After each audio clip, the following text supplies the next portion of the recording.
嗨，大家好，我是躺平叔，今天是2026年3月2号。这一期咱们聊一聊灵活就業。財新網今天一篇文章叫超2億靈活就業者的未來。首先這個數字就是夠讓大家震驚的了。什麼意思就是我們有大量的適齡的年輕人就業者是靈活就業。這個靈活就業就不是咱們傳統意義上那種正經的工作。咱們傳統意義上你有沒有工作肯定不是問你什麼送外賣、開玩笑車。但是你想有2億靈活就業，什麼意思他這文章剛開始就說當1/3的勞動者步入靈活就業，制度如社會保障怎樣跟上節奏？誰來承擔靈活的風險？在我看來首先全社會要拋棄那種成見。什麼成見呢？就是認為工作就必須坐在辦公室裡面，在大廠、華為或者是騰訊或者阿里或者字節，那叫工作，或者在政府機關，對吧？公務員或者事業單位。隨着社會的發展我們要面對這種叫靈活就業，是被迫的，所有人都有可能。財新網說他說他是以幾個人為例他說張華考上了北京大學，李平進了中等技術學校，我在百貨公司當售貨員，我們都有光明的前途。1998年新華字典裡這句知名的例句，在近30年後的今天版本可能是這樣的：張華入職了一家大廠外包崗，李平在家準備考公考編，我在靈活就業。不過當人們對張華、李平頗為熟知的時候，或許沒有發覺，作為靈活就業者的我也已經成為勞動者中的重要角色。靈活就業如今定義十分廣泛，結合當前採用的就業標準，這個詞彙幾乎可以覆蓋沒有簽訂標準全日制勞動合同，但每周工作1小時以上並獲得相應收入的所有的人，典型如自由職業者、基於平台的新就業形態勞動者、傳統零工等。按照傳統的說法就是每個正經的工作都叫靈活就業。什麼叫正經工作？那就看你怎麼定義了。有關其規模，官方正式公布的數據有2條。一是2021年5月，人社部就業促進司司長宋鑫在國務院政策例行吹風會上透露，目前個人經營、非全日制以及新就業形態等靈活就業規模達到2億人。二是國家信息中心發布的《中國共享經濟發展報告2021》提及，2020年共享經濟參與者人數為 8.3 億人，其中服務提供者即新就業形態勞動者約為8400萬人，2億靈活就業者，8400萬新就業形態勞動者。這兩個數字的時點都停留於多年前，也就是20年、21年呢。現在26年呢，只能說是只多不少。不少研究者及觀察者認為，當前中國靈活就業人員的實際體量早已超過這個規模，6億勞動者，恐怕1半以上都是現在是靈活，沒毛病2025年12月，國務院關於靈活就業和新就業形態勞動者權益保障工作情況報告提請14屆全國人大常委會第19次會議審議。人社部副部長吳秀章介紹，據測算，我國靈活就業人員規模已超過2億人。咱們過去說2億人是個模糊的說法，現在已經很明確叫超過2億人，就是比2億要大了。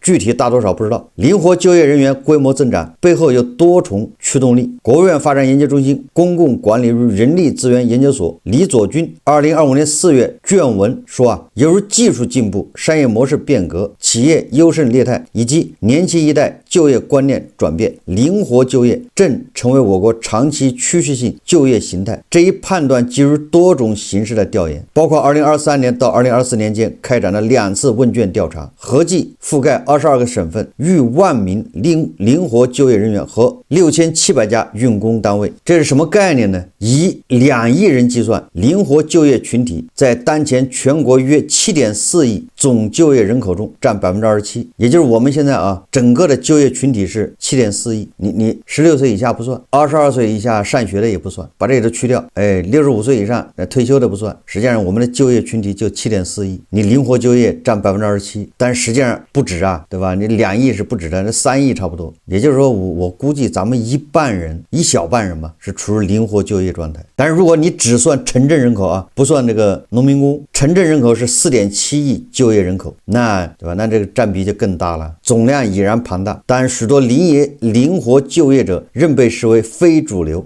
并面临社会保障缺失、收入不稳、職業發展模糊等多重挑戰。青年群體傾向靈活就業將怎樣影響經濟社會發展前景，也是不可回避的現實問題。我倒是覺得啊，首先我們社會觀念要變，靈活就業不丟人，對吧？靈活就業不代表都是網約車啊，什麼送外賣啊，靈活就業也可以大有前途。靈活就業，你如果往這個深處想啊，也可以叫一人公司，對吧？就一個人的公司也沒毛病啊。所以說我們不要一說靈活就業，然後就是意味着你就是送外賣去了，要麼擺地攤，也不一定是吧？你看個人，這是第一個啊。第二個就是你不靈活就業又能怎麼樣？反正你碼農35歲沒人要了，對吧？如果你不是碼農吧，你做別的，你反正30-40歲、40歲就該淘汰了，得給人家挪地方、挪位置啊，非升即走，對吧？你要往上升到副總，還能幹時間長一點。你說你40歲的一個普通員工，你說讓人家怎麼整？怎麼指使你幹活？都變成老炮了是吧？工資又高，性價比不高了。除了這個公務員啊，還部分大廠，你還能幹時間長一點。所以說我說整個社會啊，要把這個靈活就業要重新給他這個審視。今年1270萬大學生畢業，你能找到工作嗎？對吧？絕大部分都變成靈活就業者，但是靈活就業也有自己的職業規劃，對吧？不代表我今天跑個地方打工，明天去另外一個地方整點事，你也可以有很好的一個規劃。這個財新網說啊，李雲、羅怡、溫宇都是大學畢業生，也都是靈活就業者。在畢業後的最近幾年，他們有人在1小時裡包了30-40個帕尼尼，有人在2小時裡倒了100杯咖啡，就是在那個咖啡店唄打工唄。有人在3小時裡連拍了1500張照片。他們在2小時內收入從20元出頭到1000元不等，這樣的生活持續過1天、6個月，或者還在繼續。有學者預測啊，未來中國靈活就業人員規模將達到總就業人口的60%。波士頓諮詢公司2017年也曾發布報告稱，到2035年，中國整體數字經濟總就業容量將達到4.15億個崗位。當勞動者步入靈活就業，制度與社會保障能否跟上節奏？誰來承擔靈活的風險？更多的李雲、羅怡、溫宇們又如何重新定義自己的光明前途？這個是擺在年輕的大學生面前的一道必答題，也就是你從這個沖咖啡、做手工這些基礎做起，也有職業規劃。你總不能一輩子沖咖啡吧？那也不現實啊。但是如何規劃，這就是問題了。龐大的靈活一代，中國靈活就業者的規模不容小覷。據消費日報援引國家統計局數據說，截至2024年底，中國靈活就業從業人員已達到約2.4億人。暨南大學經濟與社會研究院和智聯招聘共同發布的2024年中國新型靈活就業報告，將新型靈活就業定義為數字經濟發展所驅動，依托於互聯網平台發展起來的新型就業形式。該報告顯示2019年到2024年，中國新型靈活就業供需規模均呈擴大趨勢。從需求側來看，其招聘職位數在總體勞動力市場中所佔份額從 8.4% 增至 15.2%。從供給側來看，投簡歷人數在所有求職者中佔比始終保持在 30% 以上，並於2024年達到了 36.4% 的高點，意味着每3個人就有1個申請過這類崗位。在日益增長的靈活就業群體中，參與者的結構變化值得關注。越來越多青年人加入，其中不乏接受過高等教育的知識型、技能型人才。據全國高等學校學生信息諮詢與就業指導中心統計，2020屆、2021屆大學畢業生中，靈活就業佔比 16%， 這還是5年前呢。那現在呢，恐怕是 50% 吧。第三方社會調查機構麥克斯研究院數據比例偏低，但顯示增長的趨勢。其報告稱2022年到2024年3屆本科畢業生中，分別有 4.6%、5.1% 和 5.8% 靈活就業，包括受雇半職工作、自由職業、自主創業。高職畢業生靈活就業比例更高，2024屆學生中有 96% 走向這條路徑。就是麥肯斯的這個數據它偏低，但是它呈現出來這種增長趨勢，就是1年比1年多，對吧？這個趨勢提醒我們，靈活就業的人越来越多。当然它有很多这個圖表啊，什麼不同新型靈活就業工種求職者的年齡分布，不同新型靈活就業工種求職者的學歷分布，咱就不介紹了啊，咱只說這個文章他舉的這幾個典型例子，一個叫羅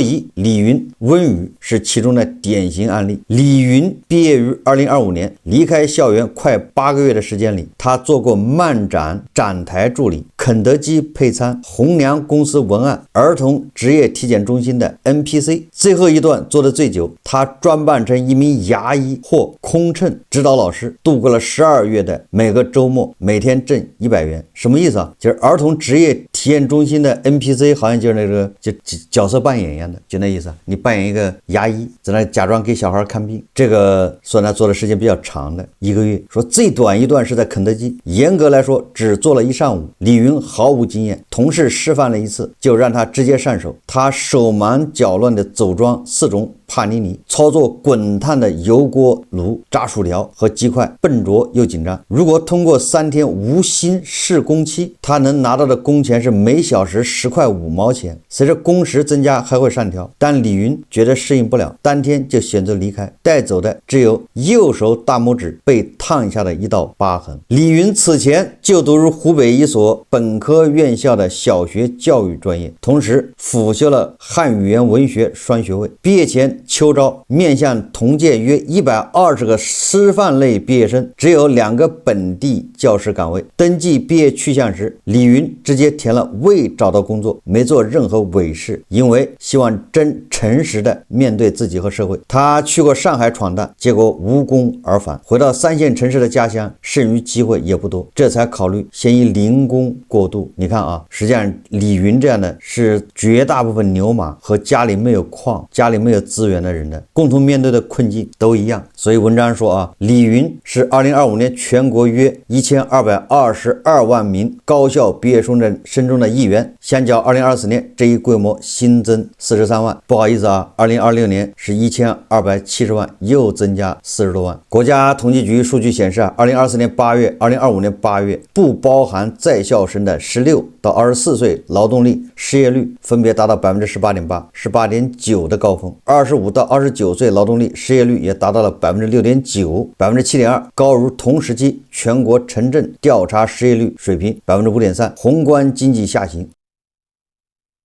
隨着整體校招需求緊縮，市場競爭加劇，靈活就業成為一部分人不得已的選擇。當然了，這裡面也有特殊啊，有人是出於其他原因。這個羅怡啊，畢業於2024年，成為靈活就業者之前，他推掉了一份在他人看來相當亮眼的大廠 offer。他本碩都就讀於上海一所985大學的設計類專業，放在同專業的近2屆畢業生中，這個都是難得的工作機會，但這沒有改變他的決定。這是一家頭部互聯網大廠遊戲部門崗位。羅怡事後得知，為了招聘這個崗位，公司看了2000份簡歷，篩出50個人初審，經過5輪面試，每次淘汰一半人，他是留到最後的幸運兒之一。但條件是要從研3就入職實習，否則公司可能會優先考慮另一個人。他不得不開始同時兼顧畢業論文等學業任務和2/3個正式員工身份。還剩1個多月要畢業的時候，一盞紅燈亮起了，每天久坐9到10個小時。羅怡從早晨10點坐下，打開顯示器，後背和腰就開始疼，晚上10點多回家，連手都在發抖。這個問題很嚴重啊，對吧？這是脊柱恐怕出問題了吧？頸椎，醫生診斷是腰肌勞損和一些肩胛肌肉問題，每周1次理療也效果有限，痛感輕時是酸，重時是刺，持續不斷，像一種不間斷的提醒。我覺得這是工作對身體的透支，很快的反映出來了。這個其實不是透支啊，這是他的身體確實有問題。每天做9到10個小時，那碼農哪個不做9到10小時啊？對吧？這是做9到10小時，這是碼農的標配基本門檻。做8個小時是那些白領格子間裡面的，哪個不做8個小時啊？身體不舒服時，工作裡負面的部分也被放大。羅伊開始意識到，喜歡玩遊戲和設計一款遊戲樂趣並不相同，行業發展也今非昔比。缺少創造力的情況下，你會覺得做很多事情都是無意義的，但你卻要犧牲自己的時間、精力、身體來做這些事情。一個念頭越來越強烈，我心裡可能真的沒有接受這份工作。大廠高薪固然是香饽饽，但在如今很多青年眼中，身心健康和休閒更加重要。前述李佐鈞等人文章提到，近年來中國年輕人對薪酬日、勞動強度、閒暇和精神愉悅等選擇偏好正發生明顯轉變，越來越多的年輕人傾向於閒暇時間更多、自主性更高的靈活就業方式。其問卷調查顯示，年輕人主要因能體現自身價值，這個佔88%，工作自由，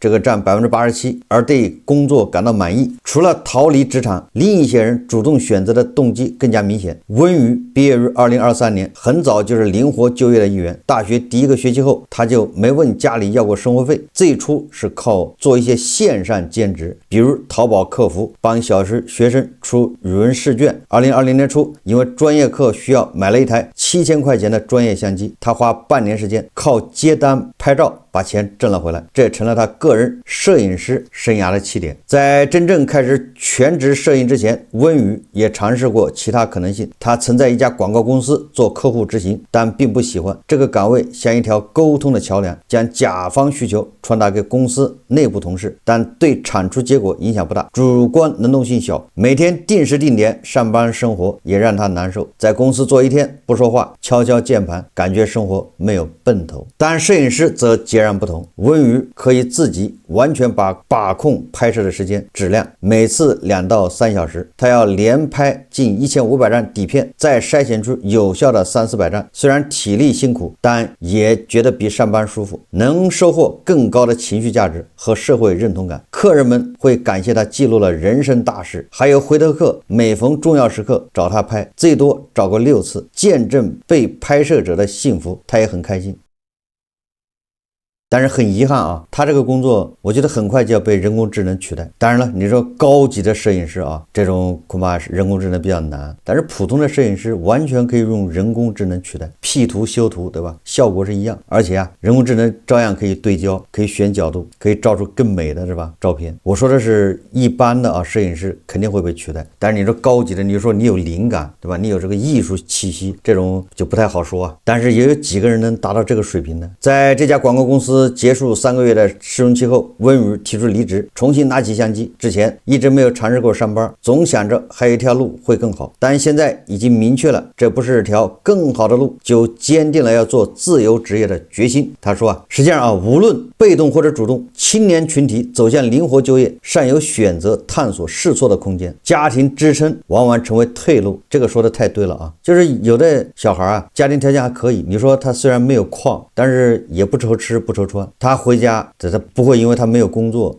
就沒飯吃，成為家庭累赘，对吧？如果家庭條件稍微好一點的，都得找工作，這就沒有那麼緊迫性，也就是他耗得起。李雲如今住在老家，儘管如父母，也有許多摩擦，每月還是會收到1000元生活費。你看看羅伊家就在上海，加上過去實習項目等攒下的積累，暫時不用操心生活問題，就是他就不是生活所迫啊。而對於直面生活重壓的中年人，靈活就業更像是一種不得已的生存策略。中國新就業形態研究中心課題組2025年發布的一份研究顯示，对於中年勞動者為主力的网約車司機，這份工作成為許多失業轉崗群體的就業安全網。其獲得的5000份問卷樣本中，77%的網約車司機是因失業而轉入該行業。此前他們有近70%來自製造業、建築業、餐飲業等傳統藍領工作，部分是自主創業失敗者或個體工商戶。從背負的經濟責任看，超過一半的司機是家庭唯一或主要的收入來源，約80%家庭處於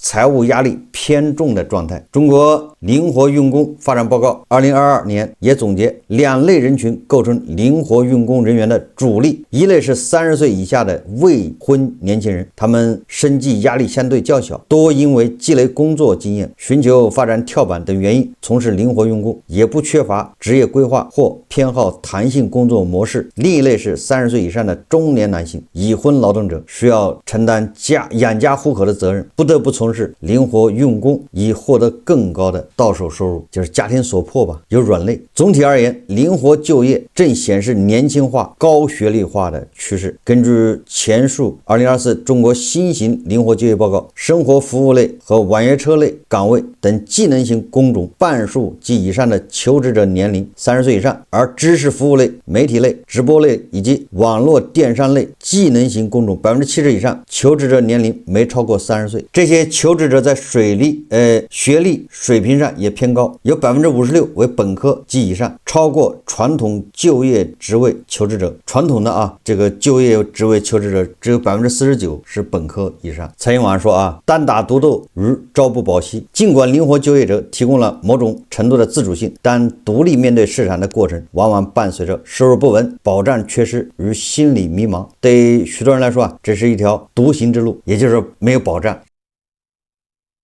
實際上無論從收入到這個保險都沒有保障，你要完全依據自己的判斷去做選擇，也不知道這種選擇會帶來什麼樣的後果，有一種巨大的不確定感和迷茫。楊鵬說他是一名靈活就業的對外漢語老師，每周教10個小時左右，一個月大概收入3500元，課時多時也能到4-5千。他原本依靠一家教學機構介紹生源，最近在考慮要自己招生，不過至今還沒有正式啟動。在他看來，這需要把自己像產品一樣賣出去，而自己性格內向，不擅長營銷，連簡歷都不知道怎麼改，還有一些心理障礙要克服。羅伊也形容，傳統的職場工作可以背靠公司平台，但靈活就業就像單打獨鬥，你能否接受為自己的全權負責，動用所有的資源讓自己過得更好？在接受採訪的靈活就業者中，溫瑜是少有的底氣十足那個。他主要拍攝結婚、新人領證和學生畢業寫真，收入情況分當萬計。比如畢業寫真需求集中在5到7月這3個月裡，溫瑜每個月拍40-50單，每單定價500到1000元，一個月可以賺3萬多。因為大致了解有哪些渠道可以持續獲得收入，也見识了很多攝影師的人生樣本。溫瑜現在不太擔心工作的穩定性，他見過有人同時是攝影師、瑜伽普拉提教練、線上首飾設計主理人，多重身份、多種收入渠道，也就是隨時可以換賽道。家人曾传說不讀書也可以攝影，還是找個穩定的工作上班。溫瑜直接反駁說，我攝影賺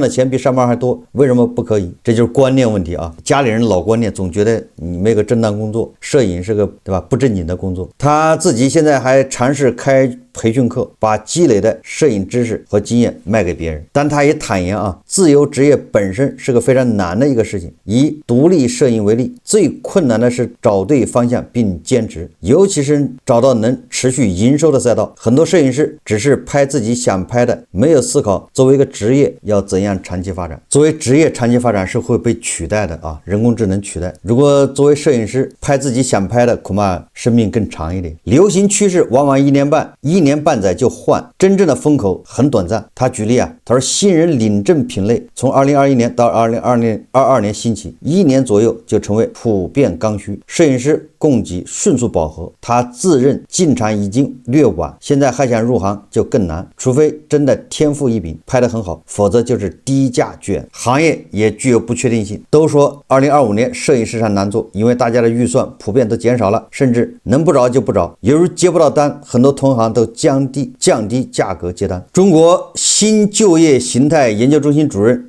首都经济贸易大学副教授张成刚将当前的灵活就業群体大致划分為3層，頂端是能夠自行與市場對接的自由職業者，無論是通過線上還是線下人脈；中間是依靠平台作為組織方，以外賣騎手、網約車司機等為代表的新就業形態勞動者；底部則是傳統零工群体。這些不同層次之間可能互相流動，什麼地方能賺着錢就去什麼地方。英國經濟學家蓋伊·斯坦丁曾發表著作叫《朝不保夕的人》。他表示自20世紀70年代以來，隨着全球勞動力市場愈愈發彈性，企業更傾向將風險與不安全性轉移給勞動者，碎片化、非標準僱傭的勞動者群體日益壯大，不穩定的工作狀態、生活狀態以及伴隨着而生的普遍焦慮是他們的關鍵特徵。平台經濟下的新的就業形態勞動者正是典型案例。雖然看似自主，但其工作強度與收入水平受到算法機制影響，由於去勞動關係化，也容易缺乏勞動保障。儘管新就業形態入行門檻低，時間自由，但勞動者獲得的收入差異較大，在工作穩定性上也面臨挑戰。以直播為例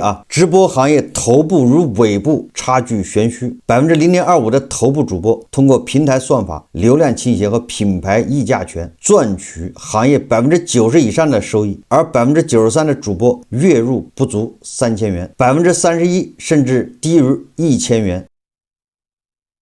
與之對應的是，網絡主播職業的勞動價值呈現體力化趨勢，精英主播的日均工作時長達到超長的12到18小時。網約車司機就業報告亦指出，當前網約車市场運力處於飽和，訂單增長放緩，行業整體供需失衡，導致價格競爭和收入下降，構成司機滿意度核心挑戰。2024年全國持證司機748萬人，也就是750萬人，較2022年增長160%，月均訂單增長38%，也就是你看人数增長是160%，但是訂單只增長了38%。同時，多家平台相互競爭壓價，訂單價格下降，未達預期收入，司機不得不延長工作時間。根據該報告調研，司機日均在線時長平均6.4個小時，分布峰值則出現在10個小時附近。這個財經網最後他說最主要是誰來兜底？儘管靈活就業隊伍愈發壯大，勞動權益保障不足的困境仍存。首要面臨的問題是社會保障缺失，其次是缺乏相對穩定的勞動標準，工資待遇、福利、休息休假等保護不足，再者是缺少持續的職業技能培訓，這對未來的職業發展造成影響。這個有個叫張丹丹課題組2024年對美團3萬餘名騎手調研顯示，由於收入波動大、流動性強，騎手的社保支付意願普遍較低，骑手自報月收入差距顯著，高則可達1萬元以上，低則2000多元。若強制個人繳納社保，24%的騎手明確表示不願意參保，39%的騎手僅願意繳納月收入的5%以下，能接受現行繳費比例的騎手不到1成。受訪勞動者中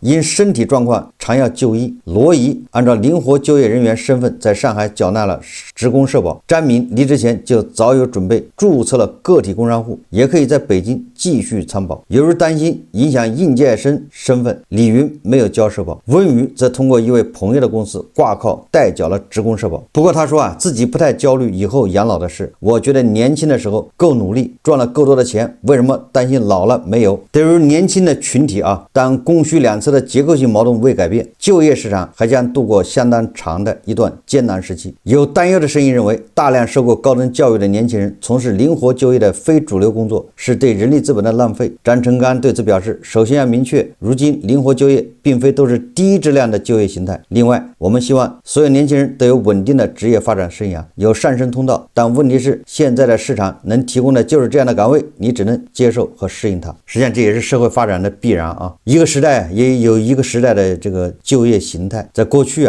因為正是這個生產製造業大發展的時候，所以我們需要大量的工程師，需要大量的拧螺絲的。那现在呢，对吧？生產製造工廠未來一定會被無人工廠、黑燈工廠取代，也就是我們擰螺絲的什麼工程師都會急劇減少，這個崗位沒有了，要的更多的是那種創造型的，但這種崗位也不會太多，對吧？隨着這個人工智能的發展，這馬斯克不說了嗎？未來10年大部分人都要失業，你就不需要這麼多崗位，管你是碼農還是什麼做設計的還是幹啥的，統統下崗，所以統統都是靈活就業。所以這個時候我們這個心中要放下對靈活就業的一種成見。